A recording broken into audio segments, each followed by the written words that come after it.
Šiuose Breslau rally varžybose dalyvauja 3 keturračiai, kuriuos mes turim aptarnauti, sutikrinti, sužiūrėti.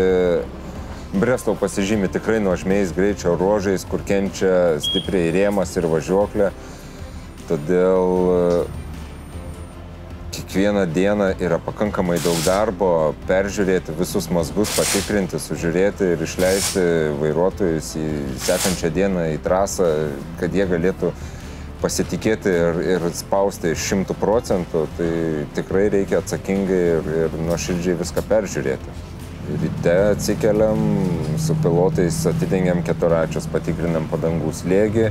Pabandom palaikyti gerą nuotaiką pilotam, nes vis tiek startinis jaudulys, matosi, veikia kiekvieną savaip. Tai stengiamės išlaikyti tą pozityvą ir kad jie išvažiuotų tikrai su pasikrovę gerų emocijų. Susitvarkom.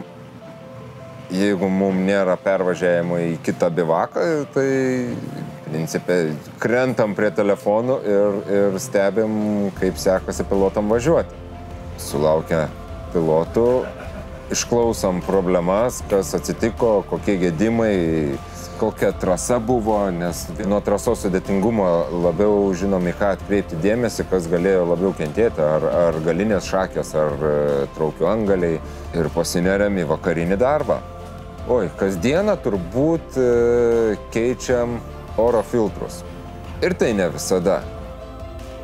Pasakyti, kas yra pastovus gedimas, kad čia pastoviai keičiam kažkokį elementą, tikrai to nėra. Tai viskas priklauso nuo vairuotojų, kaip jie suvažiavo, nuo trasos sudėtingumo, ar tai buvo akmenys, ar tai buvo provėžos, ar tai buvo šuoliai per kopas. Tai čia labai viskas priklauso nuo trasos ir kiekvienu atveju, kiekvienas vakaras yra unikalus ir kiekvienas gedimas yra unikalus.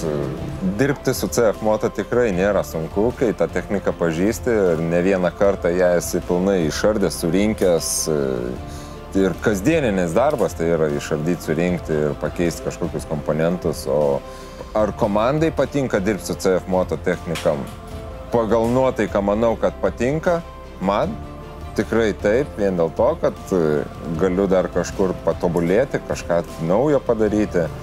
Esam padarę ne vieną patobulinimą technikos, į kurį atsižvelgia gamykla ir tuos patobulinimus sudėjo į naująjį CF Moto 3 generacijos keturratį. Labai džiugu, kad gamykla atsižvelgia į mūsų komandos patirtį ir sukurtas naujas idėjas, kaip vieną arba kitą komponentą padaryti našesniu ar geresniu. Taigi, tokia ta mechanikų diena komandoje ir kiekviena diena yra unikali ir vis nauja ir su naujom patirtim.